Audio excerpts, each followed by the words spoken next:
Hello, I'm on camera today. I was like, yeah, I wonder if I can use my phone as a camera. And I tested it and it works. I normally use a Logitech camera. In fact, you can see the difference. Let me show you. And it's from above, which, it's especially for this small window, it's not a big deal. But check out the quality difference. The angle's different too because I literally have my phone like right on my little monitor riser. Um, but I was testing this out just because I think that this would be nice to do to see me. I think in the first few videos I was presenting myself pretty often. But yeah, wanted to get back to that. Let's talk about some stuff. Let's talk about community and community building. My audio is good. Okay, great. So, and then showing my face is nice because I can kind of talk at you guys while we're talking about the community. Um, so I think whenever people think about community and the value of it, I think it's pretty obvious what the values are when it comes to building a community. You have people that are on the same journey, you have friends, you have colleagues that are working towards kind of the same goals. And when you begin to, you know, collect people, for lack of a better term, that share your interests and share your passions, what can end up happening is it allows this chance to be inspired, indirectly network, and ultimately have lifelong friends that you guys can basically follow your careers together. And I think that a lot of times people, whenever they think about building a community or joining a community, that it's kind of like a job, but it doesn't have to be. It can absolutely just be making friends. In fact, I usually tell people that you shouldn't network.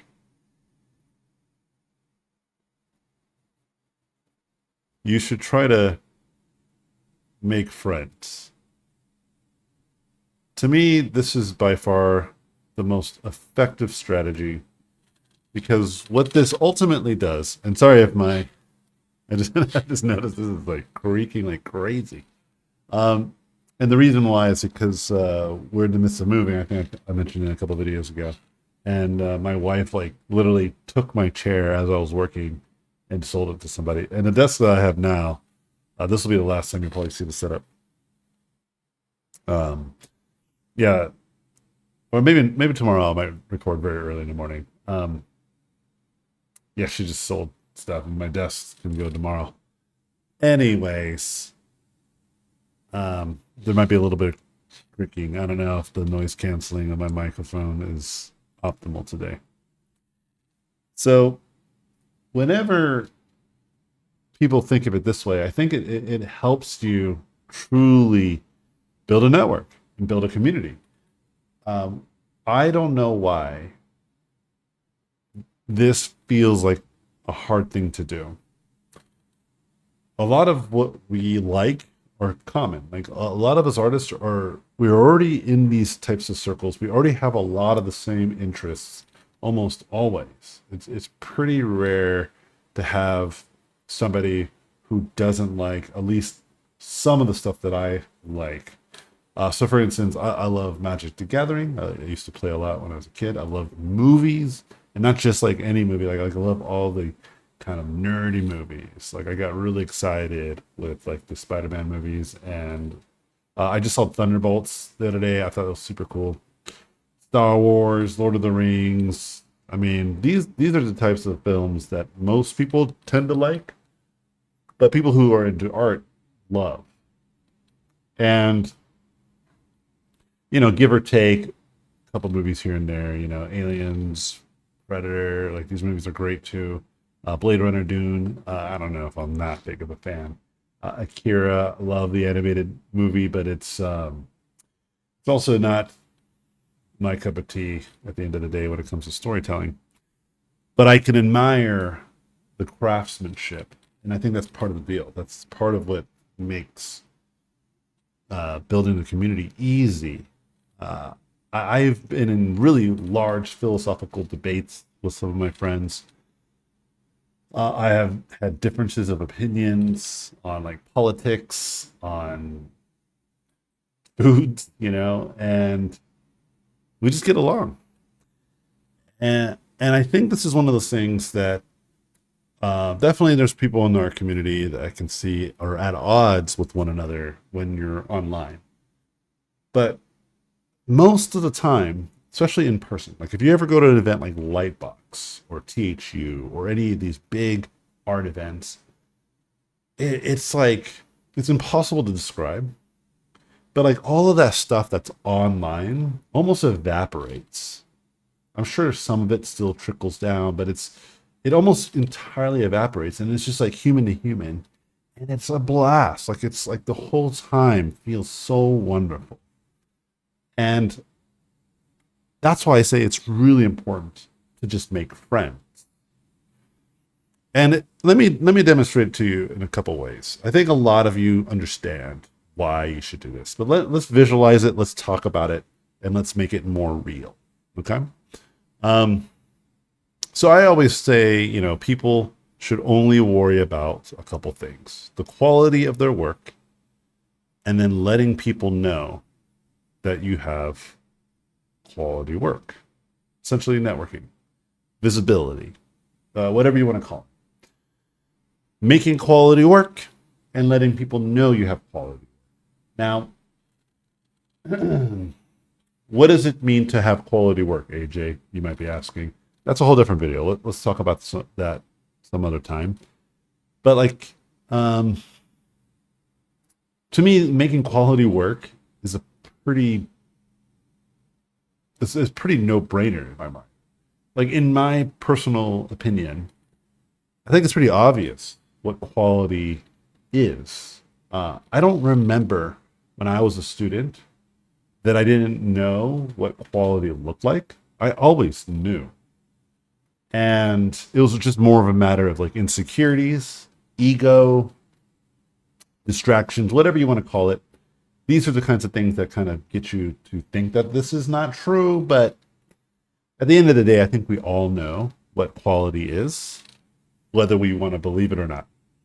But we'll talk about what I think is a good strategy to find that quality. This video is about making friends, building a community, joining a community.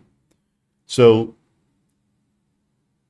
making quality work and letting people know you have quality work. That's what we're talking about here. Let's get to it. So networking, like don't network, make friends. Let me kind of demonstrate to you what this feels like for me and how it's just paved the way for my entire success in this industry.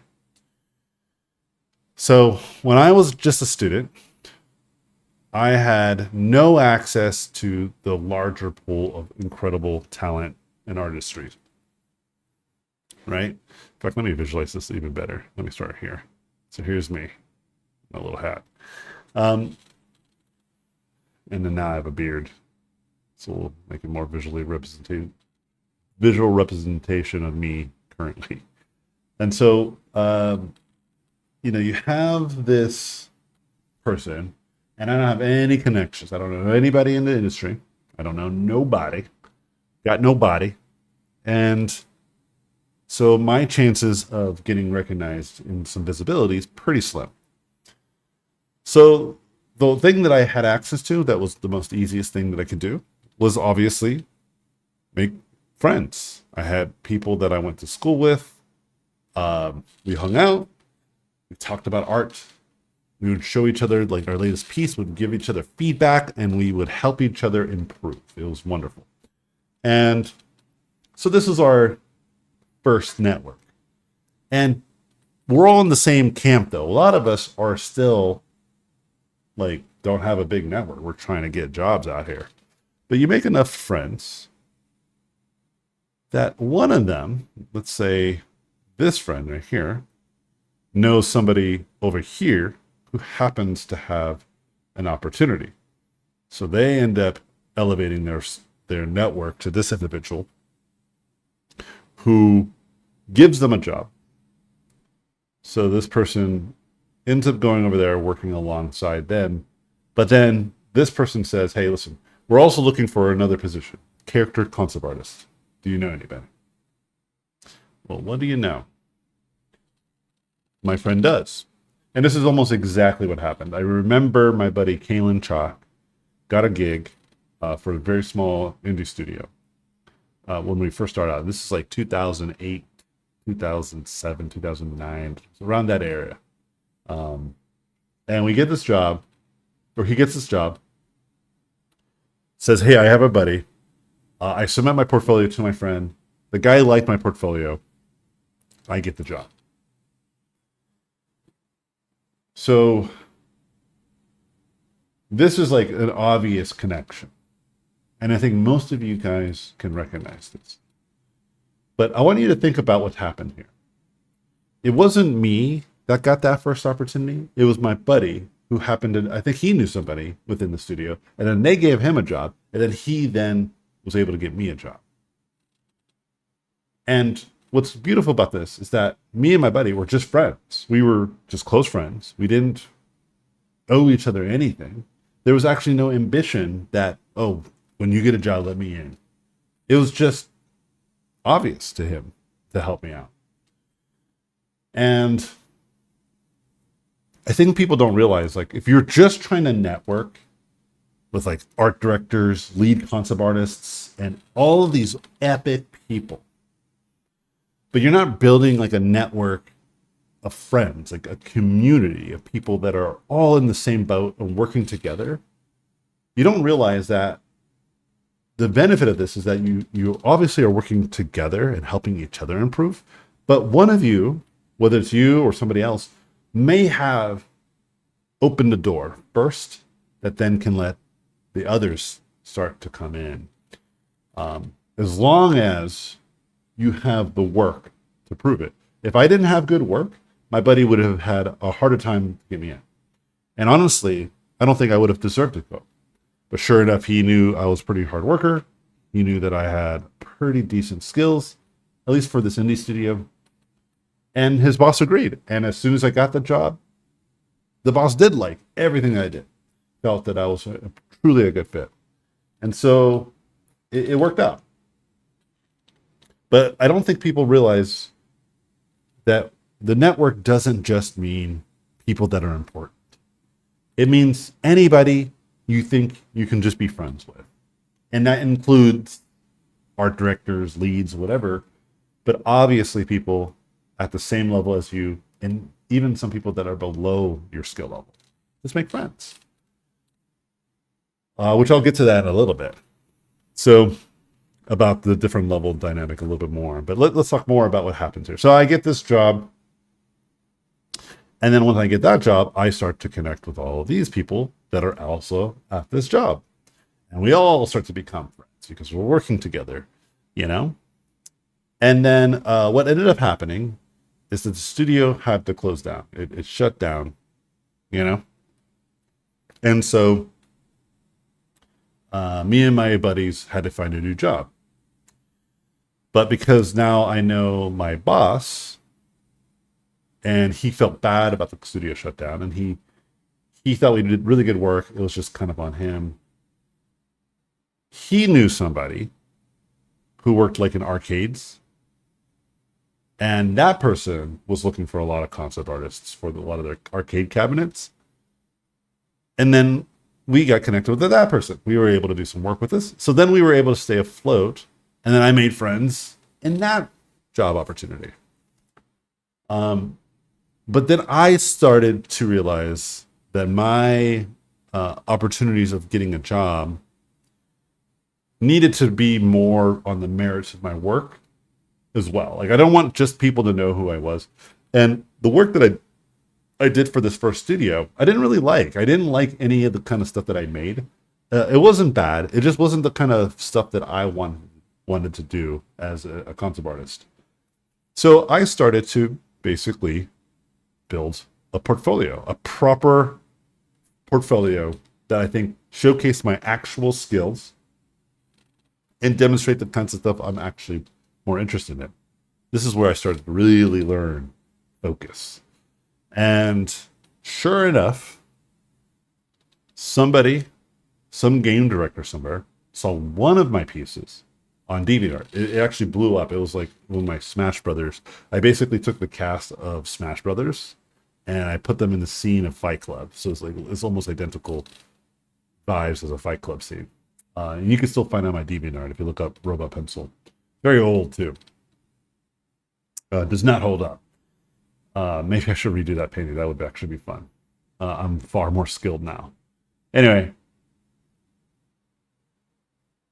the game director saw this, and then within his network, which is his team, his concept art lead will say, "Hey, we need more concept artists." He said, "Hey, I have this guy I like. In fact, he had my Smash Brothers painting as his wallpaper for his desktop." He told me later, like that's what he loved. He loved that piece. And so I got approached by the lead, because of the game director who found my work on DeviantArt. I got approached by the lead to do an art test. I passed the art test, and I get a job at the studio. And the studio is Sony Santa Monica. Dude, this is a big deal. And when I got that job, my network exploded. Because not only was I meeting all the excellent artists in my team, I was meeting people from other studios like Naughty Dog, Riot. I was all of a sudden a big deal. I started doing some little workshops at Otis. So I started meeting students, and and this is what I'm saying. I wasn't trying to network. I was just making friends. I'm a friendly guy. And so every time we would go to lunch and we'd, hey, this guy happens to work at Riot. Or this guy works at Naughty Dog, or this person, and it just became more and more of a thing that I built these networks and I built these things. And some of these students, going back to this premise of just make friends, not network, some of these students became leads and art directors in their own right that I was teaching at Otis. And these people put a good word in for me at the new studios that they started working in, because I'm like, yeah, AJ's the best. Like, he's so nice, and like he really helped me kind of become the artist I was. He taught this class, and I'm like, bro, the pupil has surpassed the master. You're giving me jobs now. And remember how I was telling you about, like, I was meeting people like a Riot? I remember I was out at lunch, and my buddy, now my now buddy, but this guy said, "Hey, are you Anthony Jones? Are you Robot Pencil?" Because I wasn't done making artwork that I just posted all the fucking time. And this guy heard about me through probably some outlets through his job. He was still a junior artist and producer, I believe, at Riot. We're now really close friends because we've hung out and talked all the time. And he is now a creative director for Riot, and he is one of the sole reasons that I have had almost 3 to 4 contract art directing jobs at Riot Games. Him specifically, I can think for this. I know for a fact. Obviously, this map you're saying grows and grows and grows. But I was doing 2 things. I was making sure I was staying good. I was getting good. I was painting all the time. Even when I was at Sony and Santa Monica, I would do lunch sketches all the time. And whenever I had a chance to make friends, I would make friends. I would make tons of friends. I would go to GDC, make friends. I would go to Lightbox, make friends. I would go to E3. I would go to whatever event And I just expanded and expanded and expanded. And now I feel like I know almost everyone or anyone at any studio worth a damn. And so whenever I tell people like I've been consistently working literally since that first indie job that my buddy Kalen got me in like 2008, 2009. I forget exactly the year. I've been working consistently since then and even to this day. As people are saying the industry is collapsing, I just secured another job opportunity in which I'm actually now going to be in a position to try to help people make art.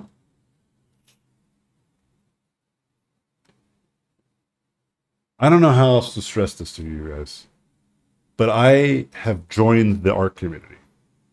I am not just a beacon or a larger voice in this community. I am quite literally in it. People message me on Instagram. Some guy messaged me. He's freaking awesome. Just today, because I followed him back, and he was like telling me how my videos have been helping him as like a father and husband, and with his career. And if you're watching this video, you know who I'm talking about. Hello, it is nice to meet you. Digitally meet you. But see, we connected as humans. Like when he said, I was like, that's awesome. And in my mind, I'm like, yeah, dude, because I'm amongst y'all. I am not superior. I am one of the people in this community. I think this is solely why I have so many good connections, because I think people know this about me, especially if you know me personally. I genuinely care about other artists and I care about their growth. I might be very assertive and very matter of fact whenever I try to give people pretty reasonable advice. I do this as often as I can, to be honest, because it's the truth and it's honest, and I don't want people to be misled by their intuitions and their assumptions about the industry when there's a little bit more nuance that's there. I mean, these videos have been proving that this is true. A lot of people, their brains feel like they've been exploding. They're like, oh my God, this makes so much more sense. And that's just because I'm literally a working professional and not just concept art. I've done illustrations, this and that and that and this. I've worked in all sorts of different fields, different companies, with some good success and a lot of failures. And I just gained wisdom because of these failures and these successes. And so, to me, I would be nowhere without this community, guys. Like this community of hundreds, if not thousands of artists that I still keep close connections with. I still talk to very, very often. And I have very important and meaningful relationships with these people, even to this day. My buddy Kalen that I mentioned earlier, my daughter was his flower girl at his wedding. Do you understand what I'm saying? These aren't just people that are good artists. These are my closest and beloved friends. You know? One of my buddies lost his home. This is my childhood friend. I've known him since I was 10 years old, and now he works as a creative director and supervisor. He worked on the first season of Fallout as a visual effects supervisor. This is my best friend, and I just look at him making working on the Fallout show. I just look at him as like still the homie that threw a football in my face when we were kids. You know what I mean? And he's out here working with celebrities, making incredible films and TV shows. You know what I mean? Like this, me and him, we get along. I remember when we were hanging out at the beach and watching our kids go swimming and talking about stuff, and watching his son have his head like halfway submerged in the water, just his eyes out. And I was like, hey, does your son know how to swim? And he's like, actually, no, I might have to go save his life right now. And it was awesome. It was just so funny. And these are the things that I think about, but I'm very proud of his accomplishments as well, is what I'm getting at. But he is one of my closest friends. I have friends that are art directors and leads. One of my friends from school that we're still really close. Uh, he goes by Jay Hill on YouTube, and he's really popular YouTuber for especially for character modeling.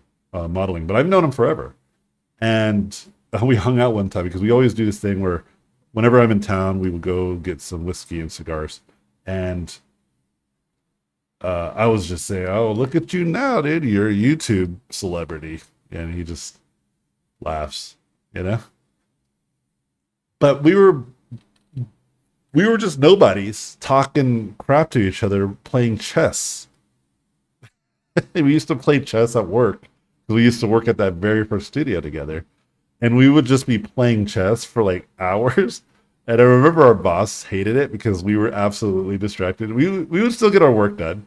We would just work a little later, but it was just we would just be playing chess like literally all day. We like I'll make a move and then I'll go to work and they'll be painting and then he'll just be sitting there thinking, you know. And then once he's done, then he'd pass the baton back to me. You know what I mean? It was really funny. And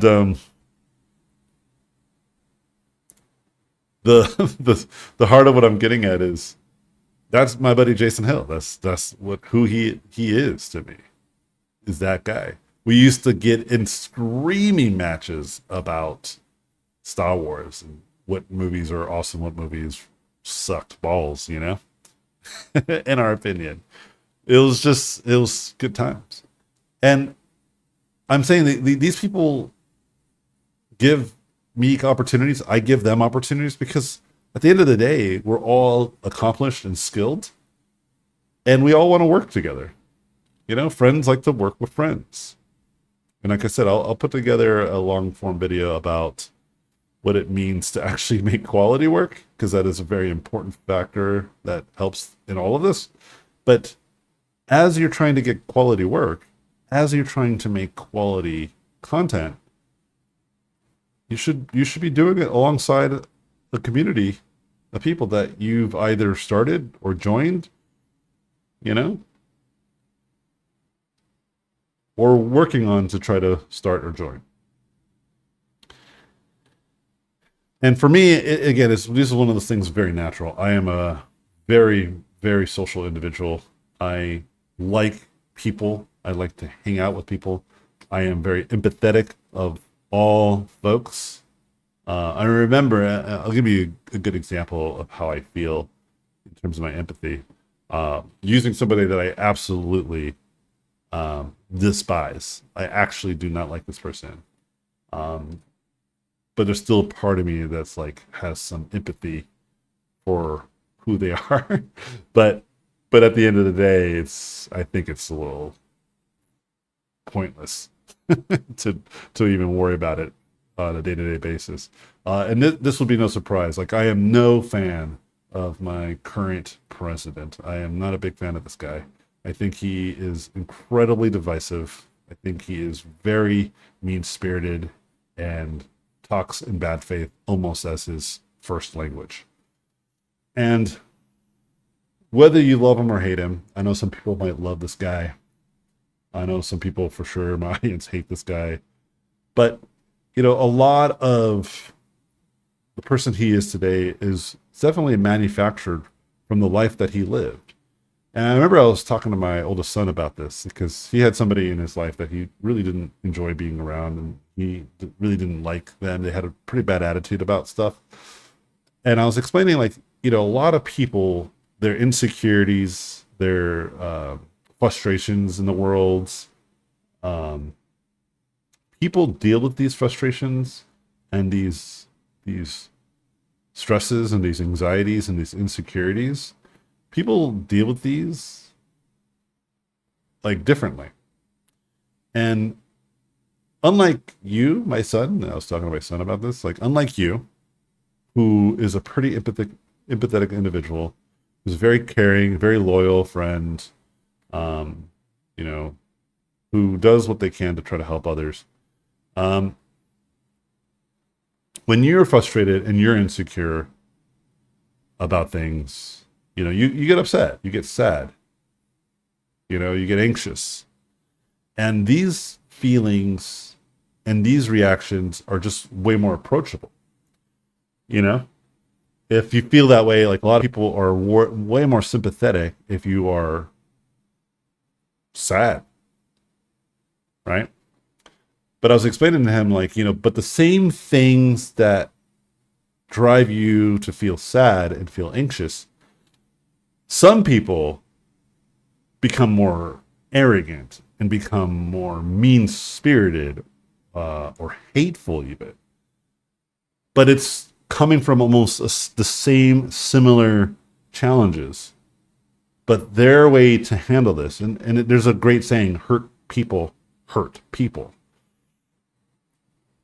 Then they also fall into this kind of vicious cycle that the very thing that drives their anxieties and stress, like the way that they react, that's fueled by things that, like, insecurity and all these types of things, these things that make them more mean-spirited and frustrating to be around compounds their anxieties even further because of the reaction people give to that, because nobody likes that. And people react very negative to these types of positions and these types of perspectives, including myself, right? It's hard not to. But the evidence is clear. It comes from a similar place. It's just different reactions, and some reactions are easy to deal with, and others are not. There's this really great jazz musician who understood this very deeply. He makes it a quest to convert KKK members and take their robes and use them as trophies. That I've made this person who was extremely racist, like front-facing racist, and now they're not. And what did they do? They were patient and resilient with these behaviors and this their bigotry, their racism, and was able to cut through and find that common ground, which was usually music. And they're like, for a black guy, you're not so bad. That was kind of the vibes that they would give him. And eventually they became friends. And as they become friends, it becomes more obvious. It's like that scene from American History X where Edward Norton's character goes to the laundromat and works with a black guy, and they become friends. And that's when he realizes his racism was wrong. Because, again, that empathy, that ability to humanize and to respect that we're both humans is an incredibly effective tool. I remember I had a friend who's really aggressive online, and would attack people pretty aggressively. And I principally agree with a lot of their perspectives on the world. But I just remember watching them online just really attack people and straight up calling people racists and bigots and idiots and terrible and all this, like, very, very mean stuff. Even if they deserved it, I actually don't disagree with some of them may very well have deserved to be called these things. But it obviously triggered these individuals to double down, not to back down. It's really hard to tell a person who's racist that they're racist and then they just convert. That just doesn't happen. And what I'm trying to get across with this is that, like, I think when you respect that humanity aspect of it. Well, and by the way, going back to the jazz singer, the jazz musician, I forget his name, man. I got to remember it. It's like Reggie something. I don't think Reggie is it either, to be honest. Oh my God. But what I loved about that guy is I actually got wind of him watching one of those, like, debate bro videos. It was taking like a couple of, like, the left wing extreme debaters, like people that are really good at debating on the left, and then right wing extreme debaters, like people that were really good at debating on the right, but they were very hyperbolic, very aggressive, very name calling, aggressively offensive to one another. There was no defense, just all offense. And that guy was also there. I don't know why he just happened to be there. This jazz musician. I don't remember exactly why.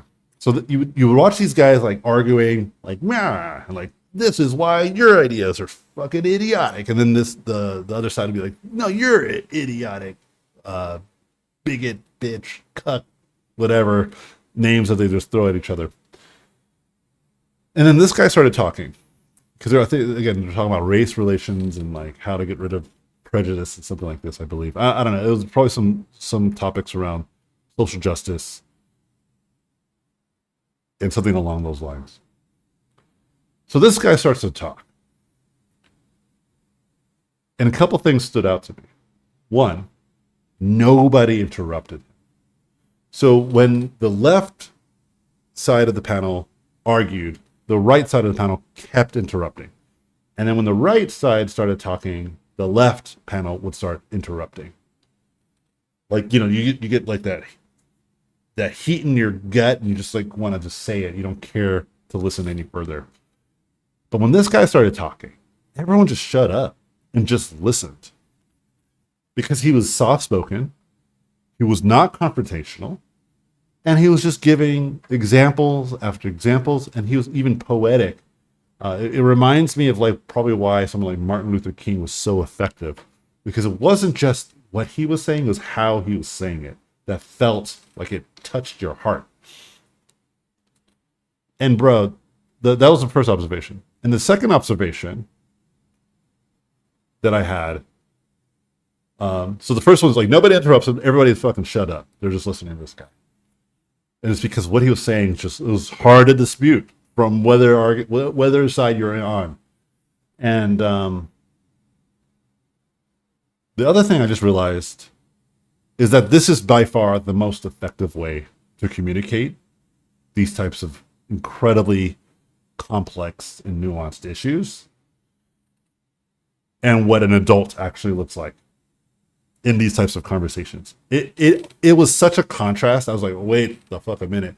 These people on both sides, whether I agreed with what they were saying, almost made me like, I was like, these are children like throwing their shit and piss at each other. I like immediately like snapped out of it. And it was one of those things too, fellas, where I realized this is why I think I'm an effective teacher, mentor, is because a lot of times I do, especially when I first start teaching people, I do talk this way. I try to help people and meet people where they're at. But seeing it live from a different vantage point, from a different individual that I think is far better communicator than even I think I am of whatever I might have to communicate, it became very clear that there are ways to snap people out of these types of like bewitchment of whatever they digested talking points. It almost felt like, and I've done this a couple times with my close friends that I think have pretty aggressively intense positions that I don't know if I agree with. But I always would comment like, this feels like you watched a podcast and you're just barking out everything that you heard other people say. And one group will make this claim about the other group and vice versa. I've seen this quite often. But it is absolutely a thing. And it makes people have a hard time listening to each other. Because it's like Mass Effect dialogue tree going against another Mass Effect dialogue tree. I remember I had a close friend. They were very strongly opinionated about the healthcare in America. They believed that having a more socialized healthcare was incredibly evil and wrong, and it's impossible to afford it. And they went on and on and on. And I remember telling them, let me ask you this. I had a brain surgery, this is all true. I had a brain surgery. And it would have costed me well over $100,000 if I didn't have health insurance. With health insurance, it cost me close to $10,000, which is still a lot of money just to fucking have. Okay. And then I still had to pay even after my surgery, but let's just stop there. So I said, so according to you, if I can't afford health insurance, if that's on me, whatever your dialogue tree, welfare state, take advantage of this, socialist this, socialist that, just erase that out of your mind. Are you okay that I had $100,000 medical bill then if I didn't have any kind of insurance? You think that this is fine? I had a brain tumor. I needed it removed. So either I don't get it removed and live a short life, or I get it removed and have crippling debt. What say you?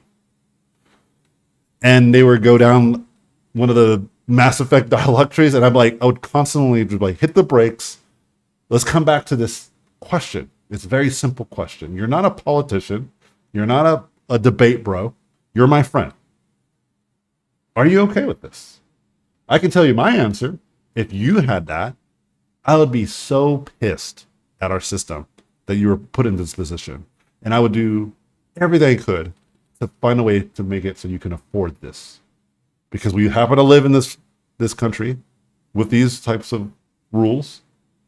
And I think it is unacceptable.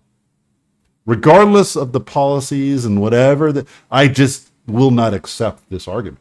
You can tell me why we can't afford it as a nation. I don't give a fuck. You're my friend. They couldn't snap out of it. And I said, it's fine. We'll just leave it there. We're close friends. I didn't care to push it any further. Later on that day, because we were at a party, later on at that party, they came up to me. It's maybe an hour or so later. And they said, hey, I just want to talk to you. And I said, yeah, what's up? And they looked me in the eye and they bluntly said, AJ, of course I'm not okay with the idea that you would have had $100,000 debt. I'm sorry that I made you feel I would have been okay with that. You're right. That does suck.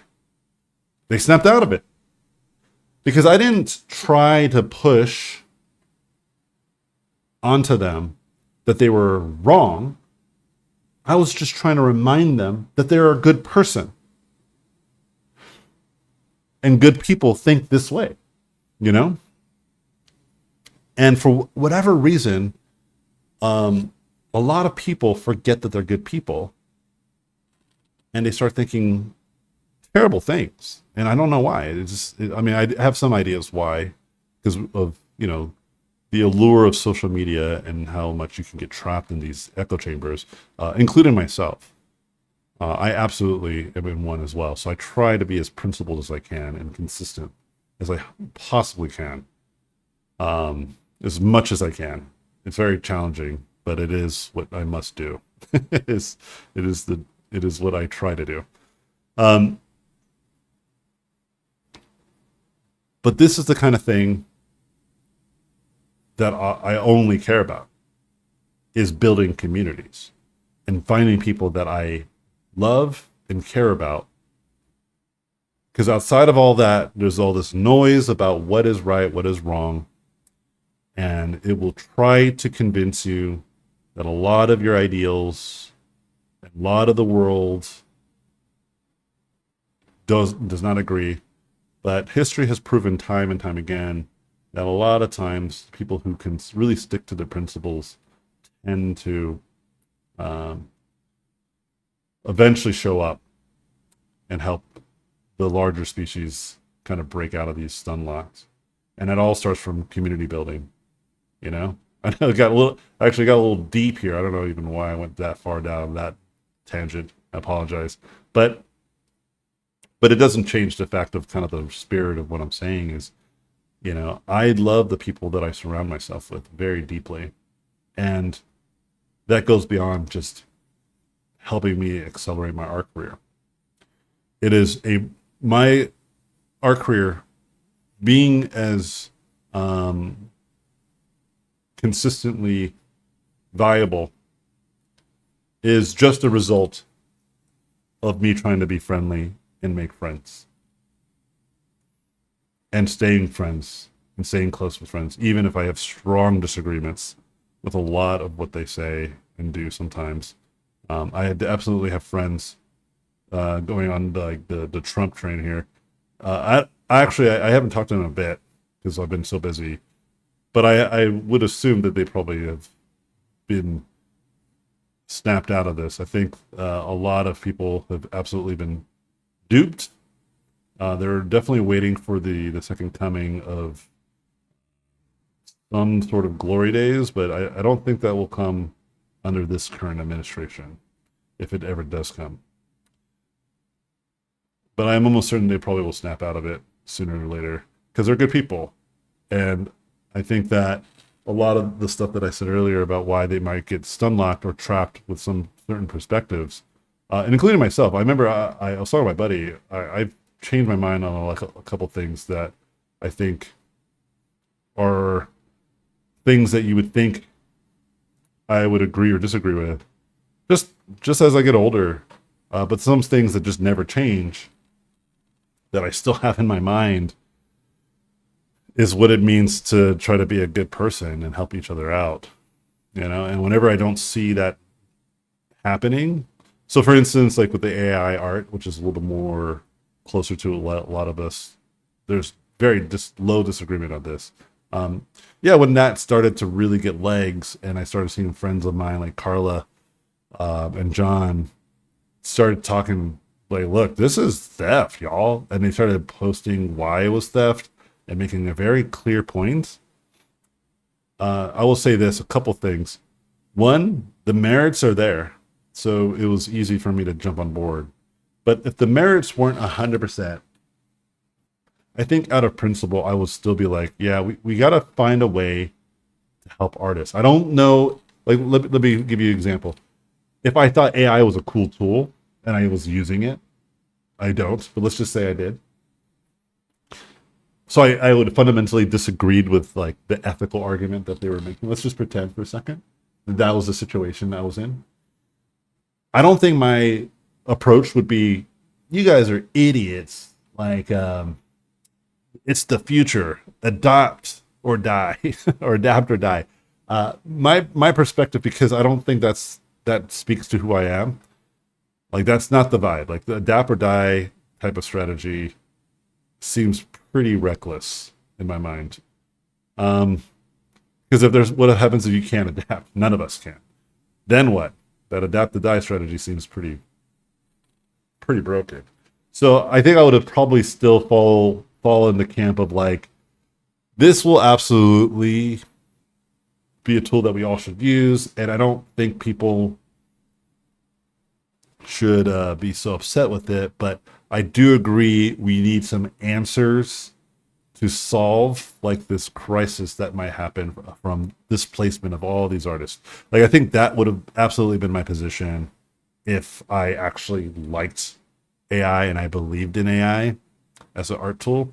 My position, for those of you who are watching me for the first time, just to be clear, I think AI is a wash. I actually think it's not going to go anywhere.